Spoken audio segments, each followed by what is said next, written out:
أشهد أن لا إله إلا الله وأشهد أن محمدا رسول الله.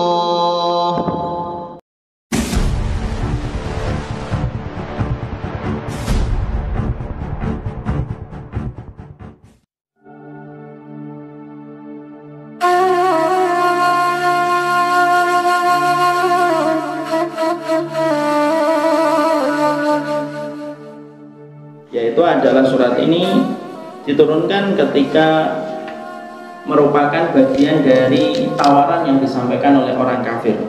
Jadi orang kafir itu terus menggoda Rasulullah SAW, ya, terus menggoda Rasulullah SAW.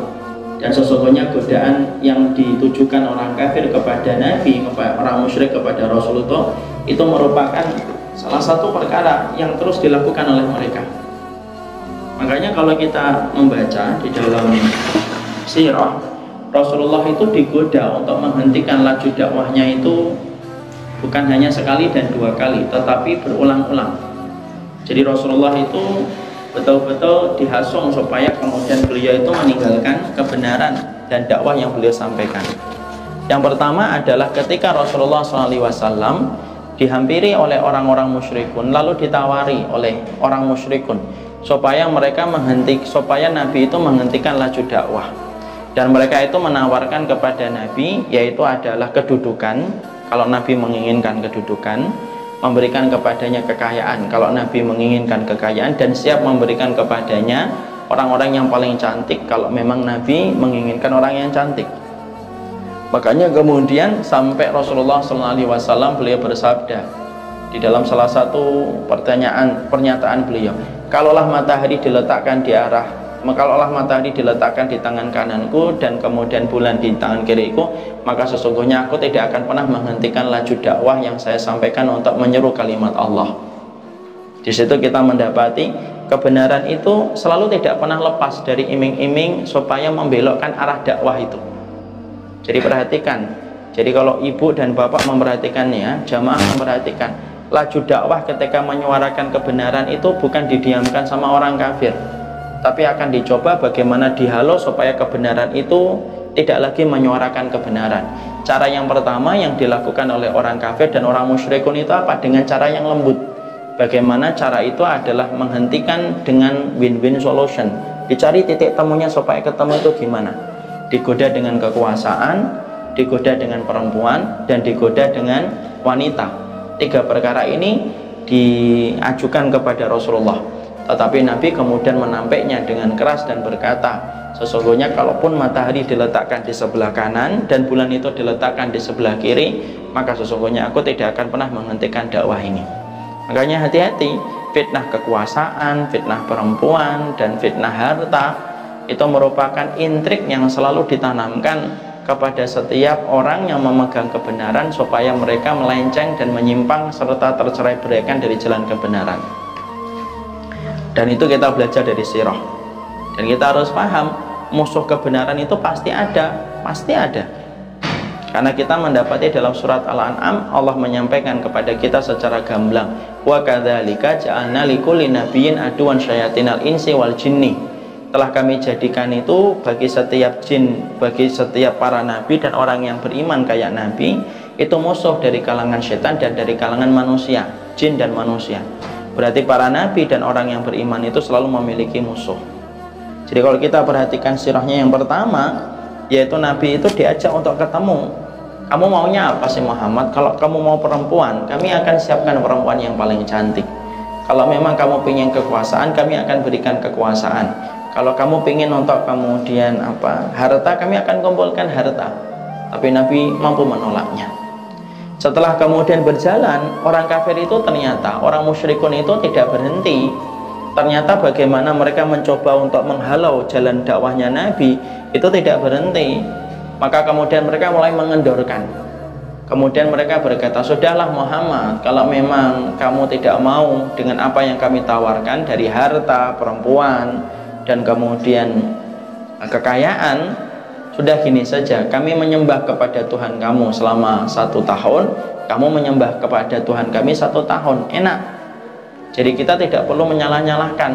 Jadi kamu cukup menyembah kepada Tuhanmu 1 tahun, na'budu ilahaka sanatan wa ta'buduna alihatan sanatan. Maka sesungguhnya kamu sembah kepada Tuhan kami 1 tahun saja, dan kami akan siap menyembah kepada Allah 1 tahun. Dan nanti kemudian bisa enak kalau kayak gitu. Maka kemudian Allah lalu kemudian turunkan surat Al-Kafirun untuk menjawab apa yang disampaikan oleh mereka ketika mereka mencoba untuk membujuk Nabi meninggalkan dakwah tauhid yang disampaikan oleh Rasulullah. Sampai akhirnya kita mendapati surat Al-Kafirun itu diturunkan. Tapi ternyata usaha mereka pun tidak berhenti. Sampai kemudian kita mendapati tahapan berikutnya itu apa? Semakin dilonggarkan itu. Ketika dilonggarkan itu apa? Mereka berkata, sudahlah Muhammad, kalau memang engkau tidak mau untuk menyembah kepada Tuhan kami selama 1 tahun, kami minta itu satu saja. Kamu itu usap aja kaki Tuhan kami. Sebagian riwayat mengatakan usap aja kepalanya. Sebentar aja. Nanti kalau kamu sudah kamu usap, maka tidak ada lagi permusuhan antara kami dengan kalian. Ya, jadi kemudian semakin dikendorkan. Pertama, mereka menggoda dengan harta, wanita, dan kekayaan, dan kemudian kekuasaan. Ketika ditolak oleh Nabi, kemudian mereka mengadakan lagi, sudahlah 1 tahun 1 tahun kami nyembah kepada Tuhan kamu 1 tahun, dan nyembah kepada Tuhan kami 1 tahun. Ketika mentok dan tidak mendapatkan respon dari Nabi, kemudian mereka mendatangi kembali dan mereka berkata, sudah Muhammad, sesungguhnya kalau memang tidak bisa, kamu usap aja kepala itu Tuhan berhala kami, maka sesungguhnya kami akan menjadikan kamu menjadi teman dan sahabat kami. Apa yang terjadi? Allah kemudian turunkan surat Al-Isra ayat yang ke-73 sampai 75. Kita buka sebentar. Makanya Allah sampaikan ayat yang ke-75, idzal la'adzaqnaka dhi'fal hayati wa dhi'fal mamat tsumma la tajidu laka 'alaina nasira. Makanya kemudian Allah hingga kemudian berfirman ayat yang ke-75, kalau kamu sampai kemudian menuruti apa yang mereka mau, maka pasti kami akan timpakan kepadamu yaitu siksa di dunia dan siksa di akhirat, dan kamu tidak mendapati kami sebagai penolong. Allah tuh tidak pernah setegas ini kepada Rasulullah kecuali pada ayat ini, untuk menunjukkan bahwasanya kalau sudah masalah kekafiran itu tidak ada kompromi. Kalau sudah masalah kekafiran dan kesyirikan itu tidak ada kompromi. Dan sesungguhnya orang-orang kafir dan orang musyrikun dan orang-orang yang mereka itu berada di atas kebatilan, mereka itu memang tidak pernah berhenti untuk kemudian menjerumuskan manusia supaya manusia itu meninggalkan kebenaran. Makanya cara yang mereka pakai itu berubah-ubah, dan cara itu terus berulang-ulang dalam setiap zaman dan setiap waktu. Makanya hari ini orang yang berjalan di atas kebenaran pun sama. Cara yang dipakai oleh orang kafir dan orang musyrikun untuk membelokkan manusia dari jalan kebenaran itu berbagai macam cara. Dari cara yang kasar, dari cara yang lembut, dari cara yang tidak pernah terasa.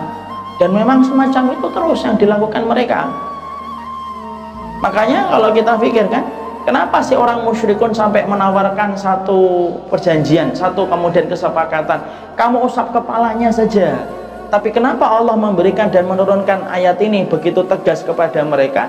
Karena sesungguhnya kalau sudah bicara tentang akidah, sesungguhnya akidah itu harganya tegas, tidak ada abu-abu, hitam atau putih, itu saja. Dan ternyata terus mereka itu melakukan itu.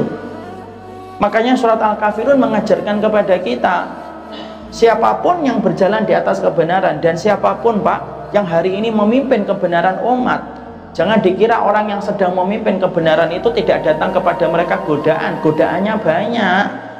Makanya kadang-kadang suara itu kalau tidak diiringi dengan akidah, suara kebenaran itu menjadi keluh untuk menyampaikan kebenaran, ketika bukan karena pertolongan Allah. Allah sampai menyampaikan di ayat ini, walaula an sabbatnaka laqad kitta tarkanu ilaihim syai'an qalila.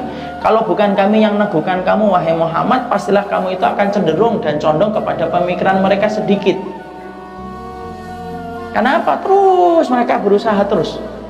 Dan mereka melakukan itu terus-menerus supaya apa? Supaya orang yang di atas kebenaran hilang komitmennya kepada kebenaran dan ragu kepada kebenaran yang dia sedang jalani, karena berbagai macam tawaran-tawaran ahlul batil, supaya ahlul kebenaran itu tidak lagi tegas menyampaikan kebenaran.